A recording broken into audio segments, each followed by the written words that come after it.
막내 동서의 방에서 굴비 상자가 나왔사옵니다.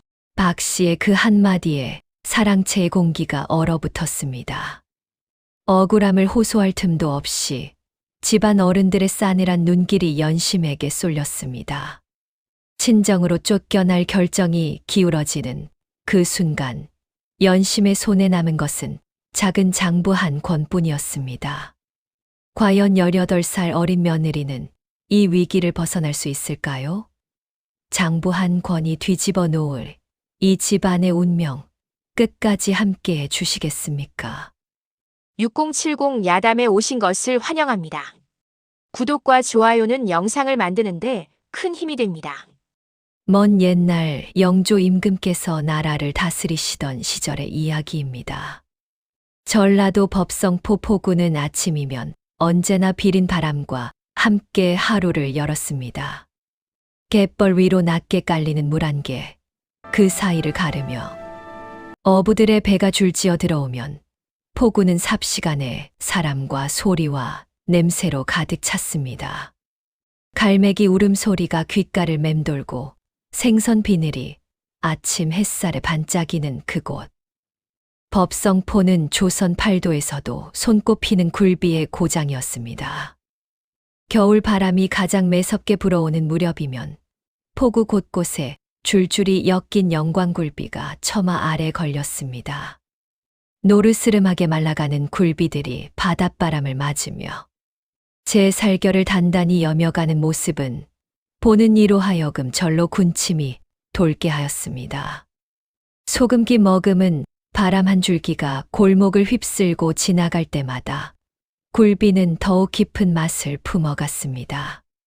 그 포구 한켠에 구형제가 함께 사는 이씨 집안이 있었습니다. 대대로 굴비 장사를 이어온 집안으로 법성포에서 모르는 이가 없을 만큼 이름이 알려진 중인 집안이었습니다. 그런데 그해 봄, 이 집안에 작은 새댁 하나가 들어왔습니다. 중인 집안 출신의 18살 홍연심이었습니다. 연심은 시집 온 지 반년이 채 되지 않았습니다. 남편 이도하는 어릴 적부터 몸이 약하여 찬바람만 불어도 자리에 눕기 일쑤였습니다. 그러니 새벽 장터는 자연스레 연심의 몫이 되었습니다. 연심은 날이 밝기도 전에 일어나 손을 호호 불어가며 장터로 향했습니다. 발밑에 서리가 바스락거리고 코끝이 시려와도 걸음을 멈추는 법이 없었습니다. 연심에게는 남다른 재주가 하나 있었습니다. 굴비의 눈빛만 보아도 그 속살이 얼마나 차졌는지, 살결을 살짝 눌러보면 바람을 얼마나 맞았는지를 귀신같이 가려냈습니다. 장터 노인들도 혀를 내두를 만큼 정확한 눈썰미였습니다. 그러나 집안에서 연심의 자리는 아직 여리고 낮았습니다. 동서 8명은 저마다 오랜 세월 뿌리를 내린 사람들이었고 이미 단단한 세력을 이루고 있었습니다. 시아주버니들은 어린 며느리가 장부를 들여다본다는 사실을 못마땅히 여겼고 동서들은 말은 곱게 하면서도 눈빛에 날을 세웠습니다. 연심은 그 모든 것을 느끼면서도 말없이 굴비 엮는 법을 익혔습니다. 말수 적고 공손하되 속은 단단하였습니다. 마치 바람 맞아 여물어가는 굴비처럼 연심도 조용히 제 자리를 다져가고 있었습니다. 그 평온한 일상 아래 아무도 모르게 균열의 씨앗이 자라고 있다는 것을 아직은 아무도 알지 못하였습니다. 이른 봄 어느 날 한양에서 반가운 소식이 날아들었습니다. 한양의 이름난 상단에서 영광굴비를 대량으로 주문하겠다는 전갈이었습니다. 이씨 집안 어른들은 저마다 기뻐하며 술잔을 기울였고 사랑채에는 모처럼 웃음소리가 넘쳤습니다. 그런데 막상 굴비를 선별하는 일이 시작되자 연심의 손이 가장 바빠졌습니다. 연심은 새벽부터 창고에 들어가 굴비를 하나하나 들어보고 눌러보고 냄새를 맡아가며 등급을 나누었습니다. 손가락 끝이 소금기에 트고 등줄기가 뻐근해도 연심은 멈추지 않았습니다. 그렇게 선별된 굴비가 한양으로 올라갔고 얼마 뒤 상단에서 최고 등급이라는 평가가 돌아왔습니다. 덕분에 이씨 집안의 수익이 눈에 띄게 늘어났습니다. 그러자 집안 안팎이 묘하게 흔들리기 시작하였습니다. 동서들 사이에서 은근한 수군거림이 번졌습니다. 밥상 앞에서는 서로 웃는 얼굴이었으나 안방과 건넌방 사이를 오가는 낮은 목소리들은 날이 갈수록 잦아졌습니다. 어느 날 저녁 맏동서 박씨가 연심에게 말을 건네었습니다. 동서, 요즘 많이 고생한다지요. 그래도 공은 집안 어른들 덕이 크지 않겠소. 말은 부드러웠으나 그 속에는 가시가 돋쳐 있었습니다. 연심은 조용히 고개를 숙이며 대답하였습니다. 모두 형님들께서 닦아두신 덕분이옵니다. 소부는 그저 손만 보탰을 뿐이지요. 박 씨는 미소를 지었으나 눈빛은 싸늘하였습니다. 그 무렵 집안 장부 정리가 연심의 손에 완전히 익숙해졌습니다. 시아버지는 세상 일에 무심한 분이었고 시아주버니들은 수익 숫자에만 관심이 있었습니다. 자연스레 창고 열쇠도 연심에게 맡겨졌습니다. 그 열쇠 하나가 동서들의 심기를 크게 건드렸습니다. 동서들은 몰래 장부를 훔쳐보기 시작하였습니다. 연심이 자리를 비운 사이 창고 앞을 서성이는 이도 생겨났습니다. 밤이 깊으면 박 씨의 방에 동서들이 하나둘 모여들었고 창호지 너머로 낮은 목소리들이 새어나왔습니다. 객주 최만덕은 다른 눈으로 연심을 바라보았습니다. 굴비 장사를 30년 가까이 해온 노련한 객주였습니다. 저 어린 낭자가 굴비. 보는 눈은 나보다 낫겠구먼. 최만덕이 혀를 차며 감탄하자 연심은 그저 수줍게 웃어 보였습니다. 남편 이도한도 요즘 들어 얼굴이 조금 밝아졌습니다. 바람 한 점 없는 저녁, 도한이 처음으로 연심을 향해 조용히 미소 지었습니다. 그 미소 하나가 연심의 고단했던 하루를 녹여주었습니다. 그러나 화목해 보이는 그 집안 깊은 곳에서 균열의 기운은 이미 소리 없이 번져가고 있었습니다. 꽃샘 추위가 아직 가시지 않은 어느 아침 한양에서 전갈이 당도하였습니다. 상단에서 보낸 사람이 말해서 내리자마자 목소리를 높였습니다. 굴비가 변질되었소이다. 상자를 열어보니 절반이 넘게 썩어 있었습니다. 계약을 파기하겠소. 그 한마디가 이씨 집안을 뒤흔들었습니다. 사랑채에 어른들이 모여들었습니다. 시아주버니들의 얼굴은 순식간에 굳어졌고 집안 분위기는 삽시간에 얼어붙었습니다. 노기를 참지 못한 마시아주버니가 주먹으로 상을 내리쳤습니다. 도대체 어찌된 일이냐?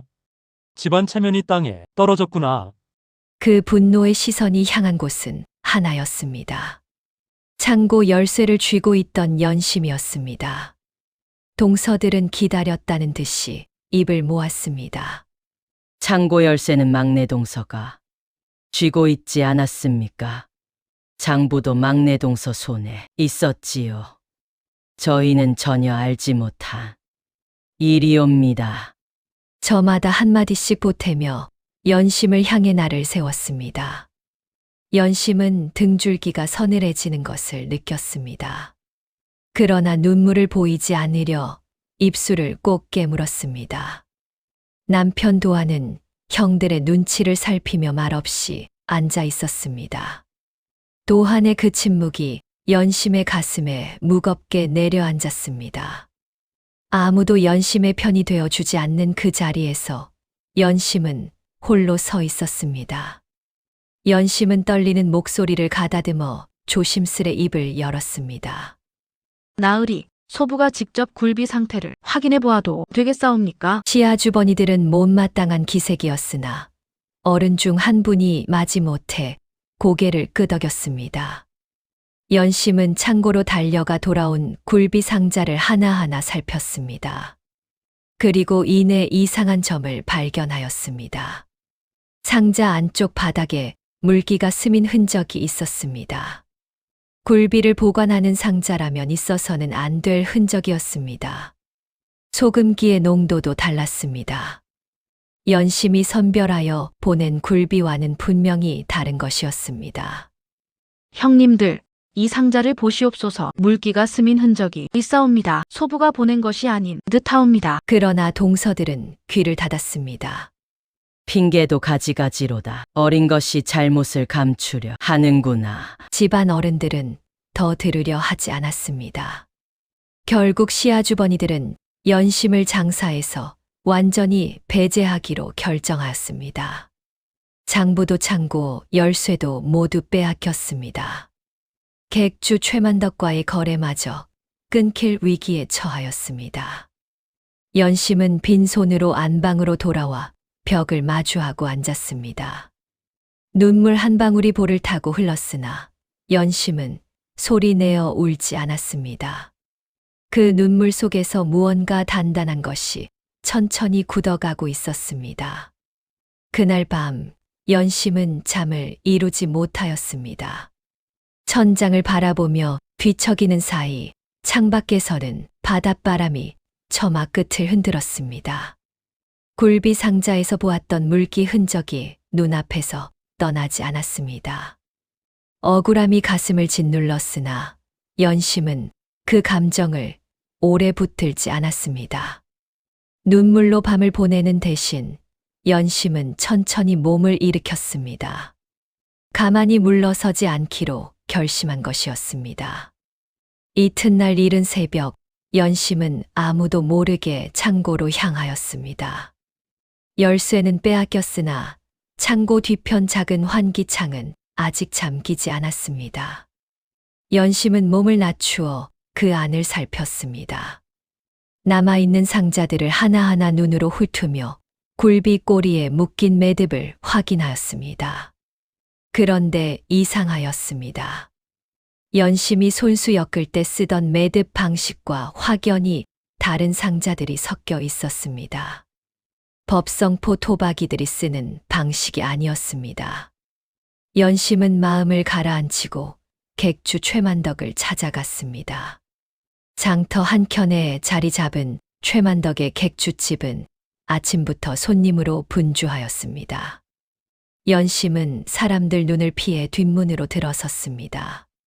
최만덕은 연심의 얼굴을 보자마자 심상치 않음을 알아챘습니다. 연심이 매듭 방식을 설명하자 최만덕은 잠시 눈을 가늘게 뜨며 생각에 잠겼습니다. 그 매듭이라면 영락없이 외지에서 온 상단굿이요, 충청 쪽에서 내려오는 상단 놈들이 그리 묵지요.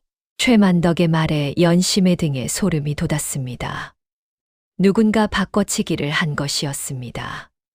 그것도 집안 안에서. 연심은 며칠 동안 창고 출입을 눈여겨보았습니다. 그러던 어느 날 밤, 동서 중 한 사람이 등불도 없이 창고 쪽으로 향하는 것을 목격하였습니다. 그 동서는 한참 뒤에야 나타났고 품 안에 무언가를 감추고 있었습니다. 연심은 가슴이 쿵 내려앉는 것을 느끼면서도 숨을 죽이고 지켜보았습니다. 남편 도한에게 이 사실을 털어놓았습니다. 도한은 이마를 짚으며 한동안 말이 없었습니다. 부인, 확실한 것이오? 그 물음에는 믿고 싶지 않다는 마음이 담겨 있었습니다. 연심은 더 이상 도한에게 기대지 않기로 하였습니다. 스스로 증거를 모아야 하였습니다. 연심은 작은 장부를 따로 마련하였습니다. 창고 출입 시간과 인물을 날마다 기록하였습니다. 최만덕도 은밀히 협조하겠노라 약속하였습니다. 낭자, 내가 외지 상단 쪽 거래 내역을 알아보리다. 연심은 조용히 고개를 숙이며 감사를 전하였습니다. 봄바람이 포구를 스치는 그 저녁, 연심의 눈빛에는 두려움 대신 단단한 빛이 깃들기 시작하였습니다. 봄비가 추적추적 내리는 어느 오후였습니다.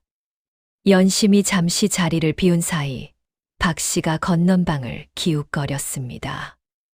연심이 숨겨둔 작은 장부를 찾으려는 것이었습니다. 마침 장터에서 돌아오던 연심이 멀리서 그 모습을 보았습니다. 연심은 빠른 걸음으로 방으로 들어서며 태연하게 인사를 건넸습니다. 형님, 무슨 일이시옵니까? 박 씨는 아무것도 아니라는 듯 손을 저으며 물러났습니다. 연심은 그날 밤 작은 장부를 치마 안감 깊숙이 옮겨 두었습니다. 며칠 뒤 사랑채에서 심상치 않은 이야기가 오갔습니다. 시아주버니들이 연심을 친정으로 돌려보내는 문제를 논의하고 있었습니다. 집안에 누를 끼쳤다는 것이 이유였습니다. 도하는 형들 사이에서 이리저리 눈치를 보며 말 한마디 보태지 못하였습니다. 그 이야기가 연심의 귀에 들어왔습니다. 연심은 흔들리지 않았습니다. 친정에 손을 벌리거나 도움을 청하는 일은 하지 않겠다고 속으로 다짐하였습니다. 그것은 자존심이 아니라 스스로 이 일을 매듭지어야 한다는 확신이었습니다. 그러던 참에 한양상단에서 뜻밖의 전갈이 왔습니다. 거래를 완전히 끊기 전에 마지막으로 한 번 더 기회를 주겠다는 내용이었습니다. 집안 어른들은 반색하였으나 누가 나설지를 두고 말이 없었습니다. 연심이 조심스레 입을 열었습니다. 소부가 직접 굴비를 다시 선별하여 올려보내겠사옵니다. 동서들이 피식 웃었습니다. 저번에도 그리하다가 망신을 당하지 않았소. 시아주버니 하나가 코웃음을 쳤습니다. 그러나 어른들은 달리 방도가 없었습니다. 마지못해 연심에게 기회를 주었습니다. 연심은 그날 저녁부터 창고에 들어가 굴비를 처음부터 다시 살폈습니다. 등잔불 하나에 의지하여 밤새 굴비를 손질하였습니다. 손끝이 저리고 눈이 따가워도 멈추지 않았습니다. 굴비 한 마리 한 마리의 살결을 확인하고 소금기가 고르게 밴 것만 따로 추렸습니다. 최만덕은 연심을 위해 비밀리에 움직였습니다. 외지 상단과 거래한 흔적이 담긴 상자를 별도로 확보해 두었습니다. 낭자 때가 되면 쓸 것이오. 최만덕의 눈빛이 든든하였습니다. 장터에서는 이씨 집안 이야기가 입에서 입으로 번졌습니다. 어린 며느리가 집안을 망쳤다는 말도 있었고 속사정이 따로 있다는 말도 있었습니다. 연심의 귀에도 그 소문들이 들려왔으나 연심은 고개를 들고 걸음을 늦추지 않았습니다. 동서들은 연심의 그 모습이 오히려 불안하였습니다. 밤마다 박 씨의 방에 모여 속닥이는 소리가 잦아졌습니다. 포구 위 하늘에는 먹구름이 낮게 들이우고 있었습니다. 며칠 뒤 연심이 선별한 굴비가 한양으로 올라갔습니다. 상단에서 흡족하다는 답이 돌아왔습니다. 집안 어른들의 얼굴이 잠시 풀렸으나 동서들의 표정은 오히려 굳어졌습니다. 연심은 그 틈을 놓치지 않았습니다. 때가 되었다고 느꼈습니다. 연심은 시아버지께 조용히 여쭈었습니다. 아버님, 지난번 변질된 굴비에 대해 한 말씀 드려도 되겠사옵니까? 시아버지는 말없이 고개를 끄덕였습니다. 사랑채의 시아주버니들과 동서들이 모두 모였습니다. 연심은 방 한가운데 무릎을 꿇고 앉아 굴비 두 묶음을 앞에 내려놓았습니다. 이것은 소부가 직접 엮은 매듭이옵니다. 그리고 이것은 변질된 상자에서 나온 굴비 매듭이옵니다. 연심은 두 매듭을 나란히 펼쳐 보였습니다. 한눈에도 방식이 달랐습니다. 법성포 방식은 꼬리 쪽을 두 번 감아 올리는 것이었으나 다른 것은 한 번만 감아 옆으로 꺾는 방식이었습니다. 어른들이 몸을 앞으로 기울였습니다. 연심은 계속하였습니다.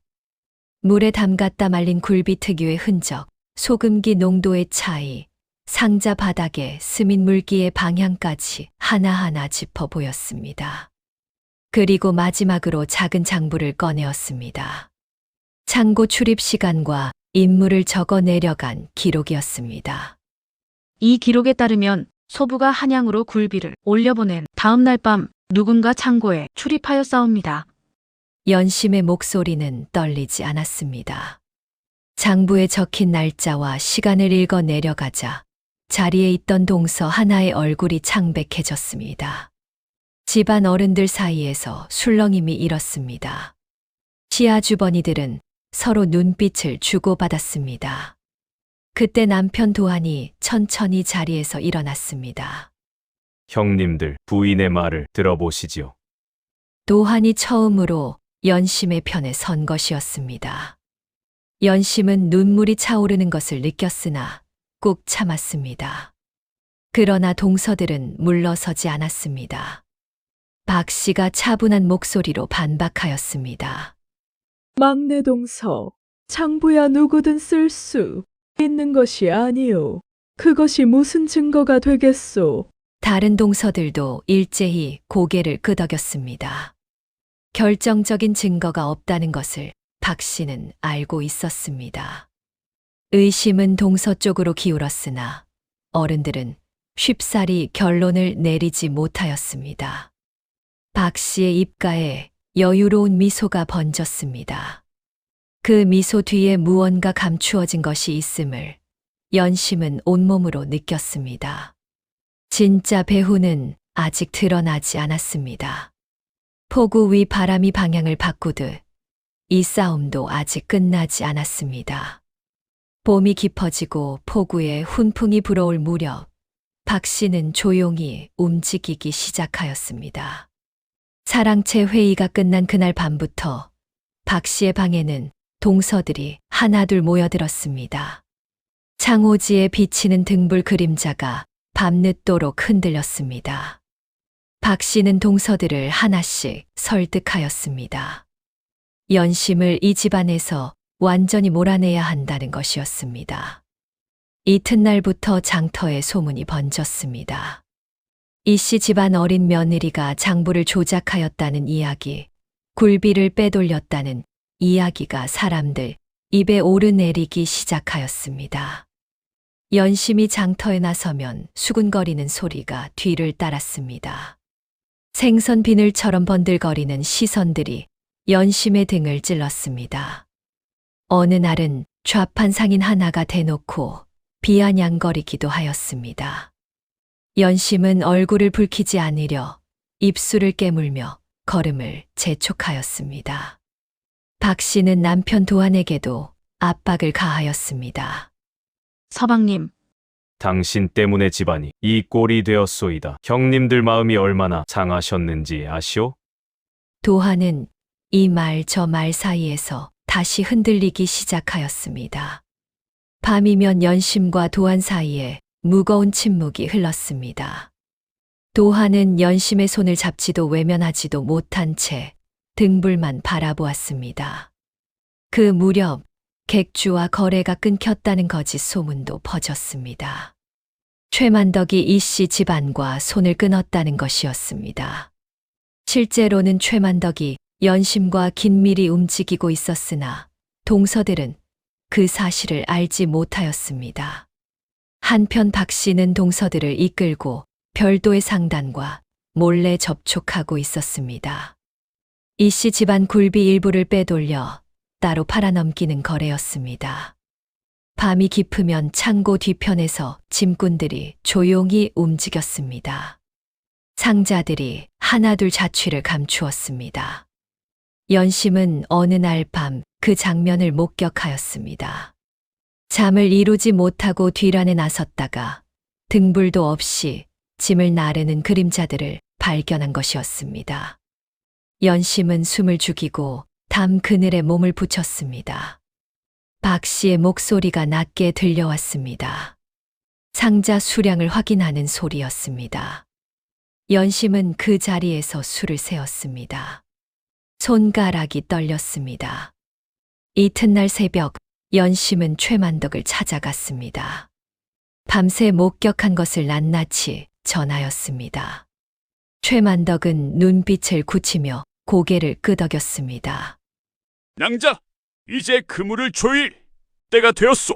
폭우에 아침 안개가 걷히고 있었습니다. 그러나 박 씨는 이미 연심을 도둑으로 몰 계획을 세우고 있었습니다. 위기는 연심이 생각하는 것보다 훨씬 빠르게 다가오고 있었습니다. 연심이 최만덕을 만나고 돌아온 바로 그날 오후였습니다. 사랑채에서 징을 울리던 마시아 주버니의 목소리가 집안을 가득 채웠습니다. 모두 이리 모여라. 그 한마디에 집안 식구들이 하나둘 사랑채로 모여들었습니다. 연심도 영문을 모른 채 자리에 앉았습니다. 박 씨가 먼저 입을 열었습니다. 어른들께 아랠 것이 있사옵니다. 창고에서 굴비 열어 상자가 사라졌사옵니다. 그리고 막내 동서의 방에서 그 상자 중 하나가 발견되었사옵니다. 방 안이 순식간에 술렁였습니다. 시아주버니들의 눈길이 일제히 연심에게 쏠렸습니다. 연심은 귀를 의심하였습니다. 자신의 방에서 굴비 상자가 나왔다는 말이 믿기지 않았습니다. 마시아주버니가 낮고 무거운 목소리로 명하였습니다. 막내 아씨의 방을 살펴보거라. 동서 둘이 앞장서서 연심의 방으로 향하였습니다. 연심도 뒤를 따랐습니다. 방 안 구석, 연심의 옷상자 뒤편에 굴비 상자 하나가 놓여 있었습니다. 연심은 그 자리에서 발이 굳어버렸습니다. 저 상자를 본 적도 들인 적도 없었습니다. 남편 도한이 창백한 얼굴로 상자를 내려다보았습니다. 부인, 이것이 어찌 된 일이오? 도한의 목소리가 떨렸습니다. 연심은 입술을 열었으나 말이 나오지 않았습니다. 박 씨는 조용히 눈물을 훔치며 말하였습니다. 소부도 믿고 싶지 않사옵니다. 그러나 증거가 이러하니 어쩌겠사옵니까? 그 눈물이 얼마나 정교하게 꾸며진 것인지 그 자리에서 알아채는 사람은 없었습니다. 어른들이 모여 의논하였습니다. 연심을 친정으로 돌려보내기로 결정이 기울어졌습니다. 집안 명예를 더 이상 훼손할 수 없다는 것이었습니다. 도한은 형들 앞에서 고개를 들지 못하였습니다. 연심의 눈앞이 아득해졌습니다. 그때 연심이 떨리는 목소리로 입을 열었습니다. 아버님, 마지막으로 한 말씀만 드려도 되겠사옵니까? 시아버지가 잠시 눈을 감았다가 천천히 고개를 끄덕였습니다. 연심은 숨을 고르고 자리에서 일어섰습니다. 치마 안감에서 작은 장부를 꺼내어 두 손으로 받쳐 들었습니다. 이 장부에는 창고 출입 기록이 담겨 있사옵니다. 그리고 굴비 매듭이 다르다는 것도 이미 말씀드린 바 있사옵니다. 박 씨의 얼굴에 여유로운 미소가 번졌습니다. 장부 하나로는 부족하다는 것을 박 씨는 알고 있었습니다. 긴장이 방 안을 가득 채웠습니다. 도한이 주먹을 쥐었다 폈다 하였습니다. 시아버지는 눈을 감은 채 말이 없었습니다. 그때 바깥마당에서 낯선 발걸음 소리가 들려왔습니다. 모두의 시선이 사랑채 문 쪽으로 향하였습니다. 사랑채 문이 열리며 객주 최만덕이 들어섰습니다. 갓을 반듯하게 쓰고 두루마기를 여민 모습이 평소와 달리 단정하였습니다. 한 손에는 두툼한 장부 하나를 들고 있었습니다. 최만덕은 어른들을 향해 깊이 허리를 숙였습니다. 이씨 집안 어른들께 아랠 것이 있어 찾아왔사옵니다. 시아주버니들은 뜻밖의 방문에 당황한 기색이었으나 자리를 내어주었습니다. 최만덕은 천천히 장부를 펼쳤습니다. 이것은 충청 쪽 외지 상단과 이 집안 사이의 오간 거래 내역이옵니다. 소인이 직접 확인한 것이오니 틀림이 없사옵니다. 장부에는 날짜와 굴비 수량, 거래 금액이 빼곡히 적혀 있었습니다. 최만덕이 손가락으로 짚어가며 읽어 내려갔습니다. 거래가 시작된 날짜는 연심이 창고 출입을 기록하기 시작한 바로 그 무렵이었습니다. 빼돌린 굴비의 수량은 창고에서 사라진 것과 정확히 일치하였습니다. 그리고 거래 대금이 흘러 들어간 곳이 밝혀졌습니다. 박 씨의 친정 쪽 상단이었습니다.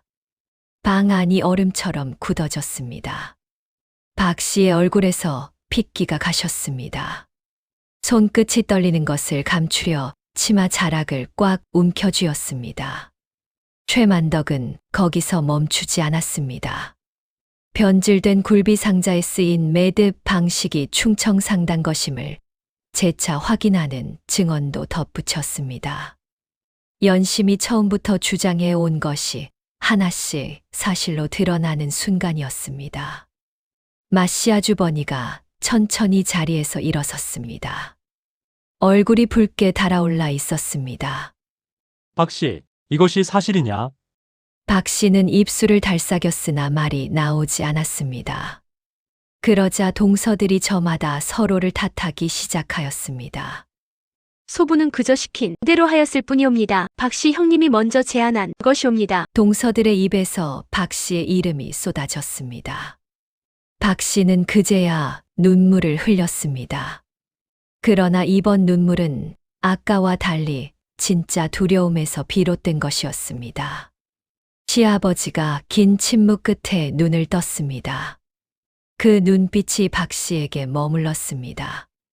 아무 말 없는 그 시선이 어떤 꾸짖음보다 무거웠습니다. 집안 어른들의 분노가 방 안을 가득 채웠습니다. 남편 도한이 자리에서 일어나 연심의 곁으로 걸어왔습니다. 그리고 조용히 연심의 손을 잡았습니다. 부인, 미안하오. 그 한마디에 연심의 눈에서 참았던 눈물이 흘러내렸습니다. 봄볕이 사랑채 문 너머로 길게 뻗어 들어오고 있었습니다. 오랫동안 억눌렸던 억울함이 그 햇살 속에서 조용히 녹아내렸습니다. 봄바람이 법성포 포구를 부드럽게 쓸고 지나가던 날, 이씨 집안에 오랜만에 고요함이 찾아들었습니다. 집안 어른들의 결정은 엄하였습니다. 박 씨는 별도 상단과의 거래를 영영 금지당하였고, 조직적으로 가담한 동서들은 저마다 친정으로 돌아가야 하였습니다. 오랜 세월 뿌리내린 자리를 스스로 허문 결과였습니다. 박 씨가 짐을 꾸려 대문을 나서던 날, 포구에는 바람 한 점 없었습니다. 그 고요함이 오히려 더 쓸쓸하였습니다. 집안 장부의 권한이 공식적으로 연심에게 위임되었습니다. 시아주버니들이 한자리에 모여 그 뜻을 전하였습니다. 연심은 두 손을 모아 공손히 받아들였습니다. 어깨에 힘을 주거나 목소리를 높이지 않았습니다. 그저 담담하였습니다. 한양 상단과의 재계약도 성사되었습니다. 최만덕이 중간에서 신뢰를 보증하였고, 연심이 솔수선별한 굴비가 다시 한양으로 올라갔습니다. 상단에서 흡족하다는 답이 돌아오자 법성포 장터에서 연심의 이름이 오르내리기 시작하였습니다. 그러나 연심은 장터에서 칭찬을 들을 때마다 고개를 숙였습니다. 자만은 굴비를 썩게 하는 습기와 같다는 것을 연심은 알고 있었습니다. 시아버지가 연심을 조용히 불러 앉혔습니다. 말이 없던 어른이 처음으로 입을 여셨습니다. 고생이 많았구나. 짧은 한마디였으나 연심에게는 긴 위로가 되었습니다. 연심은 눈시울이 붉어지는 것을 느끼며 깊이 절하였습니다. 남편 도한도 달라졌습니다. 몸이 여전히 약하였으나 이전처럼 무력하게 눈치만 보지 않았습니다. 저녁이면 연심의 곁에 앉아 장부를 함께 들여다보았습니다. 어느 날 밤 도한이 낮은 목소리로 말하였습니다. 부인, 앞으로는 내가 곁에 있겠소. 연심은 아무 말 없이 도한의 손 위에 자신의 손을 포겠습니다. 달빛이 창호지를 은은하게 물들이는 밤이었습니다. 친정으로 돌아간 동서들의 자녀들은 갈 곳이 마땅치 않았습니다. 연심은 그 아이들을 외면하지 않았습니다. 틈틈이 먹을 것을 챙기고 아이들이 집안 마당에서 뛰어놀 수 있도록 하였습니다. 원망보다 거둠을 택한 것이었습니다. 그 모습을 본 장터 사람들은 연심을 더욱 깊이 여겼습니다. 굴비는 바닷바람을 맞아야 비로소 제 맛이 납니다. 서둘러 말리거나 욕심을 부리면 살이 뒤틀리고 결국 썩고 맙니다. 박 씨와 동서들이 잃은 것은 굴비 몇 상자가 아니었습니다. 오랜 세월 쌓아온 신뢰와 자리, 그리고 스스로의 품격이었습니다. 반면 연심이 얻은 것은 재물이나 권한이 아니었습니다. 흔들리지 않는 마음과 그 마음을 알아봐 주는 사람들이었습니다. 법성포 포구에 저녁 바람이 불어왔습니다. 처마 아래 굴비들이 나란히 바람을 맞으며 익어가고 있었습니다. 연심은 그 앞에 잠시 서서 바다를 바라보았습니다. 18살 어린 며느리로 이 집에 들어와 수없이 흔들렸으나 결국 굴비처럼 단단해진 마음으로 제자리를 지켜낸 것이었습니다. 다음 영상을 빠르게 만나보시려면 좋아요와 구독을 눌러주세요. 그럼 더 재미있는 영상으로 찾아뵙겠습니다. 모두 행복한 하루 보내세요. 명심보감에 이르기를 참고 견디면 하늘이 반드시 길을 열어준다고 하였습니다. 연심은 억울함 앞에서 울부짖지 않았습니다. 흔들리는 대신 증거를 모았고 무너지는 대신 매듭을 살폈습니다. 반면 박 씨는 눈앞에 이익의 눈이 멀어 스스로 쌓은 것을 허물었습니다. 과욕은 반드시 화를 부른다는 뜻의 고사성어 과유불급이 떠오르는 대목이지요. 진짜 단단한 사람은 바람이 없을 때가 아니라 가장 거센 바람을 맞을 때 비로소 드러나는 법입니다. 여러분의 삶에도 억울한 바람이 불어올 때 연심처럼 묵묵히 제 자리를 지켜내시길 바랍니다.